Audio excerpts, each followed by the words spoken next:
To our joint meeting, special call meeting of the Public Facilities, Arts and Cultures Committee and the Transportation and Infrastructure Committee. We've convened today to have a special presentation delivered to us by TDOT on the Broadway Bridge Replacement Project. So I'm going to introduce to you the panel of people I have before me who will be presenting this presentation. To my left, we have NDOT Representative Brad Freese. In the center, we have the project manager for the Broadway Bridge Replacement Project, Clayton Markham. And to his right, we have the Community Relations Officer for TDOT, Rebecca Hammonds. And without further ado, the way this is going to work is we're going to confine this to about a half an hour. I'm going to turn it over to TDOT for a presentation. At the conclusion of the presentation, which should last about 10 to 15 minutes, then we'll have some time for question and answers. Then we'll be ready for the Transportation Infrastructure Committee meeting at 4 p.m. So, Brad, I'm going to turn it over to you now, and it's all yours. Yes, thank you, Chair. So we have asked TDOT to come here and talk about the construction of the Broadway Viaduct Bridge and just an outline of those activities. Here we feel like it's important that the council and the public is aware of what's going on. So I know TDOT is going to be kicking off a lot of outreach in the community. So we felt it was appropriate for them, and very thankful for the chair for enabling us in TDOT to come and do that. So I'll turn it over to Rebecca Hammond to kick them off. Well, thank you so much for having us.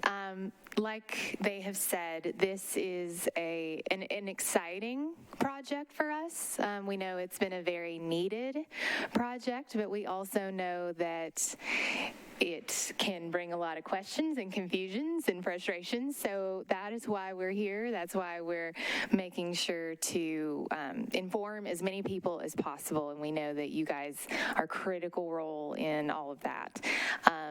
We have just a brief presentation to take you through the construction and some of the public relations initiative that we're going to have. But I'll just turn it over to Clayton, and he'll take you through this.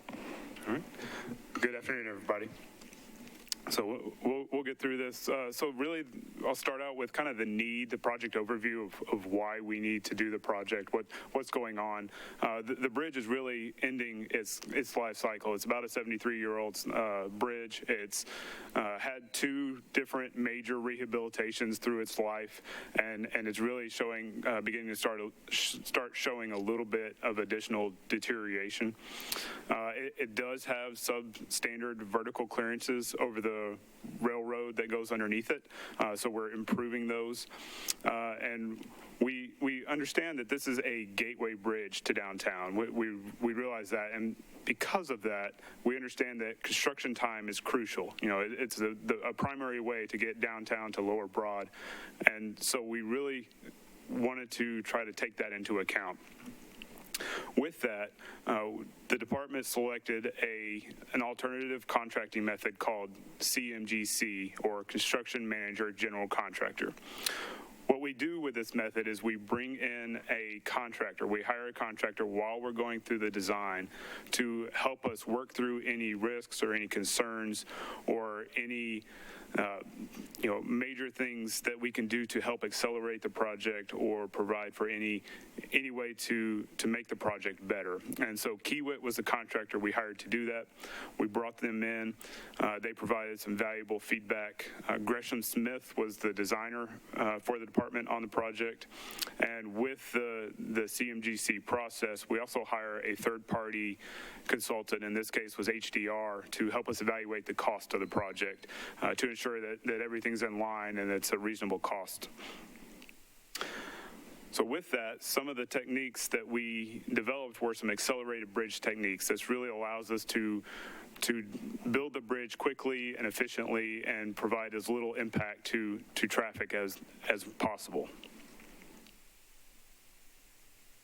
So schedule, what does the schedule look like on the project? Early construction, really, you may have seen some things kind of going on a little bit over there in the area. One of the things would be a laydown yard on the inner loop. Out there, Kiewit has been preparing for some of the early procurement materials that'll be coming in, some of the panels, part of that accelerated bridge construction. The deck will be segmented panels. We have a picture representation of that later on in the presentation, but those are going to start arriving over the next few weeks. And then also another long lead item is the bridge structural steel. Those will start arriving as well over the next coming months. Other early work construction underneath the bridge, there's some utility relocations that have to occur to accommodate the new structure. Beginning really in January, late January, early February, there will be construction of the substructure. So all of the supports for the new bridge, and that will begin going on. And you also begin seeing some demolition of the existing sidewalks and overhangs on the outside in order to prepare for really the earnest work. During this time, traffic will be shifted down into 2 lanes in each direction, or 4 lanes total through the area. And because of the way the bridge is constructed, the bridge ultimately will end up being closed for a period of 8 weeks. So there's an 8-week closure following the 4th of July and prior to Labor Day. So the bridge can't be phased. It's got to be taken all down at one time, just the way it was built. So you see here, the plan is to, during this early phase, to go in, build all the substructure, put in the foundations, put in the columns and the piers to prepare the way. So once we do that closure, what will happen is the rest of the bridge, the entire deck of the bridge, will be demolished, taken down, and the new beams set in place and the new deck put in place. And so once that's done, we'll prepare and we'll open the traffic back up to 4 lanes and 2 lanes in each direction following that closure period. So it's really a significant amount of work to occur in just that 8-week major impact to traffic. So a little bit more details on the closure and what that might look like. It is an 8-week full closure. We do have planned detour routes that we've evaluated to the best that we can. You can see them here on the screen. Just a kind of a quick overview. If you're going either way on Broadway or trying to get to Lower Broad from the interstate, your 2 options really are Church Street or Demonbreun. There are options to go around other directions into downtown if you're coming from further outside the city. Looking in locally, you kind of see the red area there is the area that will be closed during that closure window. The green line that you see there going down around Demonbreun is the planned pedestrian detour route. And then the yellow are specific local, maintaining access for local businesses and different access points there. So one of our key goals is to maintain that access to those local businesses with the hotel in Union Station as well as the Grand Hyatt. We want to make sure we maintain access to those businesses so they continue to operate throughout this closure. We've taken that into consideration. And then at the end of the closure, as I said earlier, there will be 2 lanes in each direction or 4 lanes opened up to traffic. Following that closure period, and you'll see here, this is kind of an image of what it might look like during that 2-lane or 4-lane, 2-lane in each direction or 4-lane configuration. Throughout, anytime outside of the closure, we will be maintaining pedestrian access across the bridge. So that is maintained back and forth during construction on one side or the other. It may not be always in the same spot, but it may move back and forth depending on the construction activities that are occurring at the time. And then following that, we'll maintain those 4 lanes and then build the sidewalks and the parapets and really finish out any rest of the items that need to be completed. Our project completion date is October 31st of 2023. So in less than a year, we will take down the old bridge and put up the new bridge and have it completely finished and ready for use. The next slide shows just a few early rough renderings of what the bridge may look like. We've done a lot of coordination with local stakeholders to try to come up with the best options that we can for the bridge.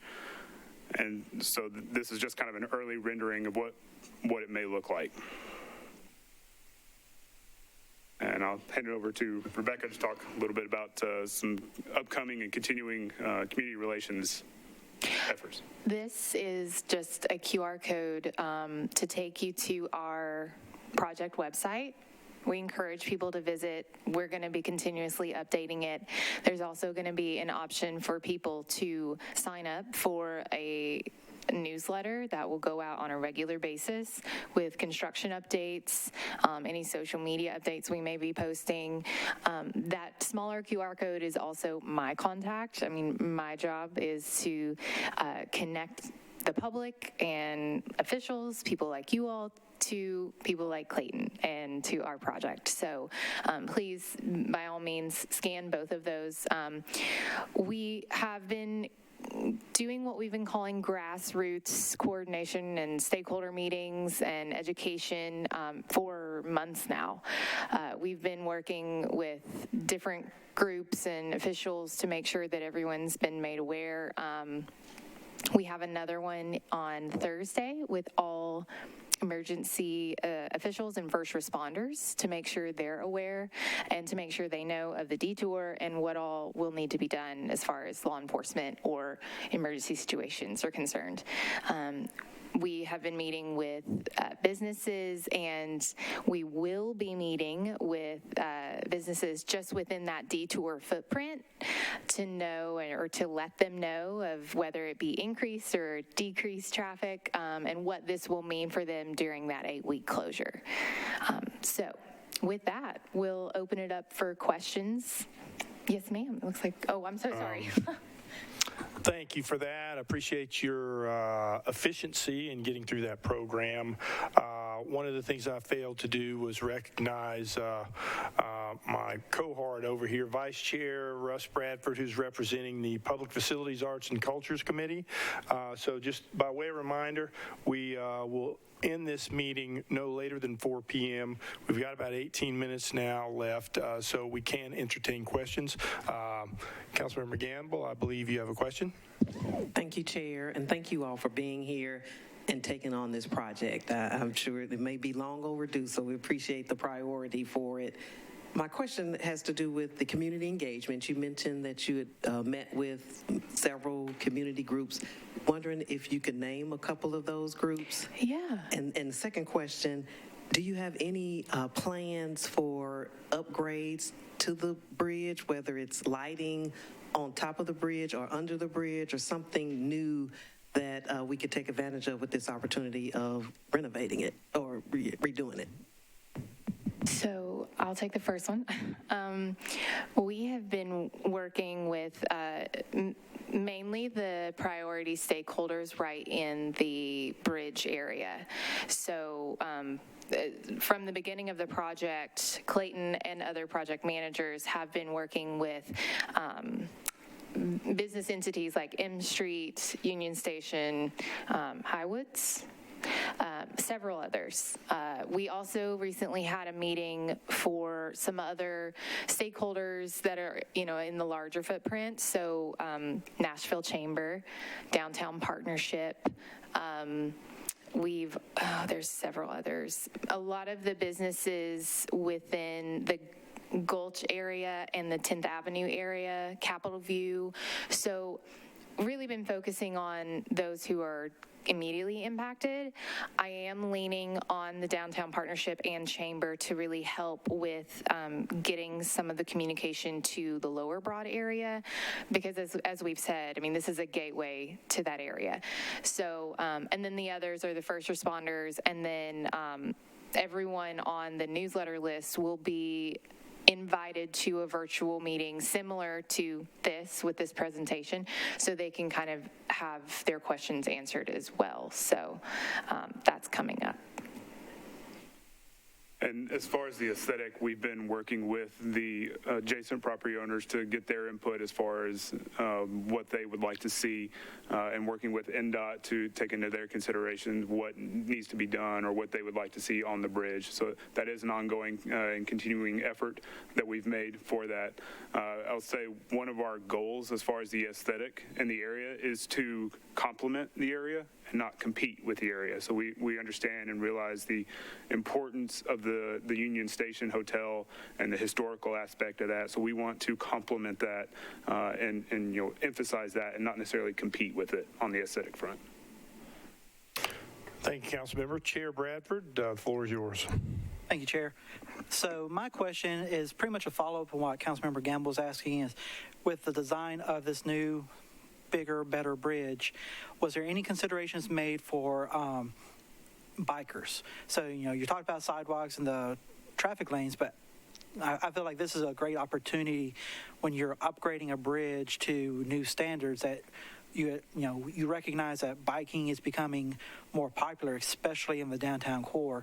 So with these conversations you've been having with stakeholders in NDOT, are you looking to or hoping to put in bike lanes on this new bridge?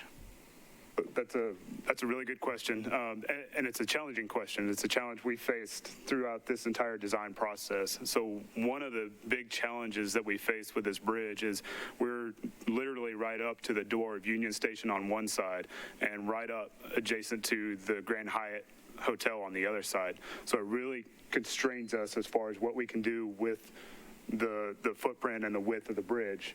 There's not a whole lot of room there to expand the bridge. So we are providing 10-foot sidewalks on both sides of the bridge. And we are also maintaining the 3 through lanes and the turn lanes, and that's really a challenging balancing act between all of the different modes of transportation in the area. So not only do we have those increased bikes and the pedestrians in the area, we also have transit, we also have the transportainment industry in the area. All of those things really played into consideration, as well as getting traffic from the interstate down to Lower Broadway. So all those things, we really made the greatest effort that we could to balance all of those different challenging aspects. Thank you. Thank you, Chair Bradford. Councilmember Henderson, you're recognized. I was going to add something. Go ahead. Brad. From a Metro Nashville standpoint, we have, since the start of the project, we have been advocating for increased consideration of pedestrians and bikeways on that. So I will say this, that even in the cross section now, we want to make sure the cross section could support in the future that as well. So in this kind of once in a 75-year opportunity that we have enough to actually support enhancements like that in the future as well. So, but we continue to advocate for that with the Tennessee Department of Transportation. Thank you, Councilmember Henderson. Sorry, Chair. Mic difficulty there. Thank you, Chief Engineer Freeze. I appreciate that. And I guess my question builds off that somewhat. So what total amount of right-of-way are we working with? So if we say 10-foot sidewalk, 10-foot sidewalk, I'm hearing 4 automobile travel lanes and a central turn lane. What is the width of those lanes, please? So in the ultimate configuration, there's actually 6 travel lanes through the bridge, and so each of those is 10 foot. So there's 3 in each direction. Each of those is 10 foot, and there's a 12-foot center turn lane. And then you have the two 10-foot sidewalks on either side. Really, the width of the bridge fits to the same footprint that it does today, and that constraint is guided by the hotels on either side of the eastern end of the bridge. So the recently constructed Grand Hyatt, over which we had control, was placed in a way so as to constrain our future infrastructure decisions? I can't answer that question. I'm sorry. Mr. Freeze? At least on the surface, on the underside, yes, you are correct. the Grand Hyatt is built up to underneath there, so where you would actually have to cut into that hotel to actually increase the cross-section. On the surface, they are providing that furnishing zone and additional cross-section on, even in their property as well on there. But no, your point is well made, that during that development, there was an opportunity at that point to make sure that was set back more. I appreciate that. You mentioned additional furnishing zone provision, and we appreciate that. I know at the time there was some concern that there had not been provision for a transit stop there. Can you speak to the WeGo needs through there, whether on the bridge itself? I guess what I'm trying to anticipate is, I mean, this is immense amount of right-of-way. I don't know if we need 6 travel lanes and a 12-foot turn lane for cars, respectfully, but I do think it provides potential capacity for dedicated transit. And I know that's something that we've looked at in that corridor, whether that be bus rapid transit or otherwise, or just dedicated lane with a traditional bus. Are those conversations ongoing throughout discussion, such that, I mean, I think we have the available right-of-way to do a lot of neat things, and whose final decision is it, 3, 3, 1, 10, 10? I mean, I would say the sidewalk being 10 foot of poured concrete at the exterior, right, is probably the first decision, and then everything else in the middle is fungible. That's how we look at it. Yes, we look at it as a palette, how we can work with TDOT in the future. So yes, we are having those considerations. I will say specifically when you mentioned transit, in the Midtown area, we are working with the developers in that area to actually support a transit-only lane at that location, so not very far from there. So yes, moving that concept, we do have plans to move that concept on down in partnership with TDOT as we talk about transit priority in that section. Okay, and I guess my other question, Chair, is whether it be building on Councilmember Bradford's question about bikeways. I know we have data, right, tracking scooter use, and when I take the bus down that way, shout out to all my friends on the 3B, I see a whole lot of people scootering on the sidewalks through that West End corridor between Vanderbilt. Many of our hotel investments are in that corridor. I see a lot of folks walking to downtown. So I appreciate 10-foot sidewalks. Do we have any consideration of kind of multi-use pathways? Because I was driving to this meeting, colleagues, got some great new bike lanes on Charlotte Pike. I still saw 3 people on a scooter on the sidewalk on Charlotte Pike. So what are we thinking about as far as kind of scooter, sidewalk, 10-foot buffer, not divided, et cetera? That's a great question. So from a Metro Nashville standpoint, in TDOT, Nashville DOT and Metro Planning, from the very beginning, we've advocated for a 14-foot multi-use path across the bridge in there, and we continue to advocate for more space to accommodate that, and in addition to that, barrier separation.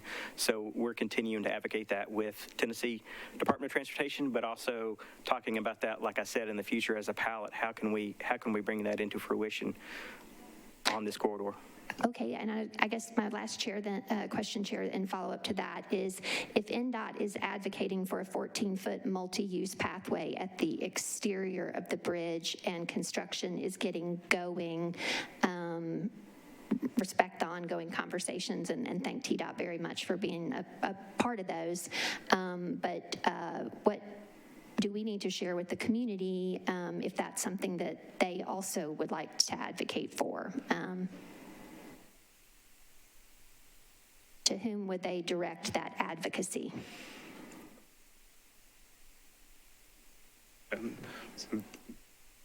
So probably our TDOT leadership. It's a tough, fine line we're walking. We would love to have more space. We would love to have more right-of-way. I think all being in this area, we understand the frustration that the scooter traffic can bring.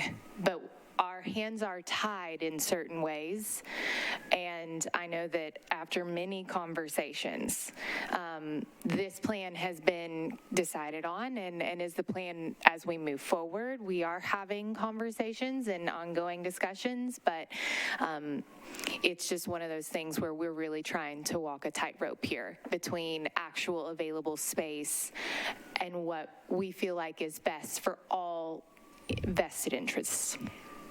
Okay. Ms. Hammonds, Appreciate that. as the community relations person, would you be the contact point for people who would be calling in? And would you provide us that information on how to reach you? Yes, yeah, if you'll just go, if you just want to scan that high QR code, the small one there, I'll also be glad to chat with anyone who'd like my business card or information after this.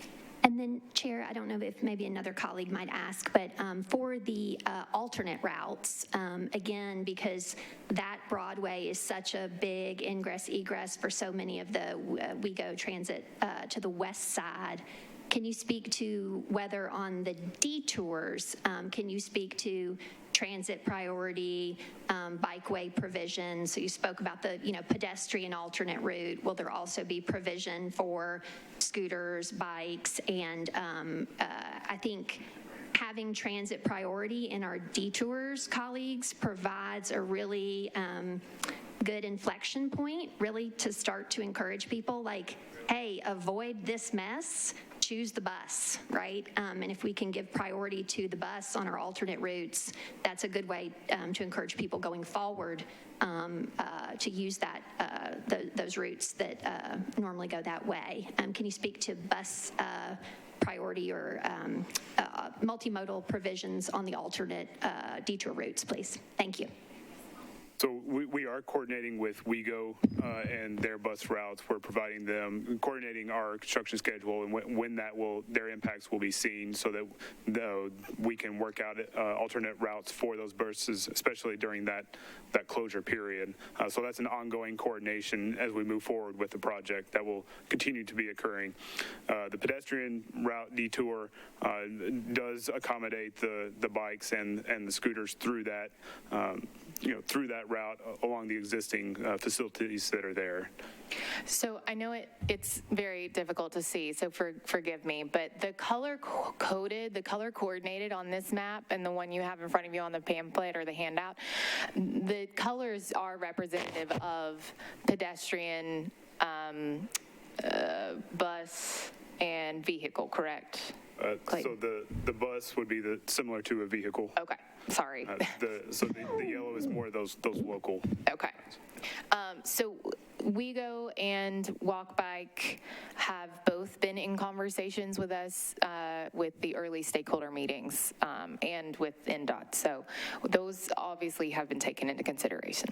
All right, well, I just want to articulate, Chair, that finding a priority route for buses at this time, so if we're just going to say all motorized vehicles turn and go this way, then the bus is just going to get stuck in the same car traffic. And so, Mr. Freeze, I just wanted to articulate that, and for TDOT to hear that as well, whether it's on Church or Demumbrian or otherwise, I think it would be wise to figure out a transit priority route during this time. Thank you.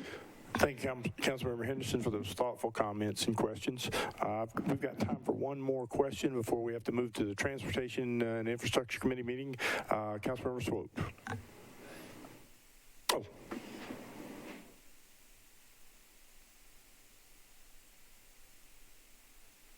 Hello. It tells me it doesn't want you to talk, I think. That's okay. Heard it before. First off, thank you guys for being here and filling us in on this. And while I have ultimate respect for Gresham Smith as an engineering firm, we have a chance here to spend, or at least the state is spending, $67 million worth of taxpayer money, of state taxpayer money, in rebuilding a bridge that's desperately needed in Nashville. Who was the architect on this? Because I see a bunch of re-engineering, but I see zero architectural changes in all this. And this being a gateway bridge to our city, which it is, it'd be kind of nice to have something architecturally aesthetic. So is there an architect attached to this? I would say there's not necessarily an architect directly attached with this. We are working and coordinating with local adjacent property owners who have development plans and do have their own architects, and we've been coordinating on a regular basis, and quite often, quite frankly, since the beginning or since the end of last year, we've been having that ongoing coordination as far as what the aesthetic and everything looks like with those as well. Thank you. I mean, I guess the simplest question I can ask is this. Rather than build a flat bridge with sidewalks on it and guardrails, are we planning on doing anything to make this bridge prettier? There's ongoing discussions regarding the aesthetic of the fence itself, and there's opportunity once the project is complete to potentially provide some additional enhancements there. All right, thank you. Thank you, council member. This is, unfortunately, we're out of time, so this is going to conclude our joint meeting of the Public Facilities, Arts, and Culture Committee and the Transportation and Infrastructure Committee for the specific purpose of talking about the Broadway Bridge Replacement Project. If you should have any further questions, you can always direct them to Chief Engineer Freeze at NDOT or Ms. Hammonds at TDOT, and you have their contact information. So thank you all for coming. Now we're going to roll in, and thank you all for being here and presenting to us. Now we're going to roll right into the Transportation and Infrastructure Committee meeting.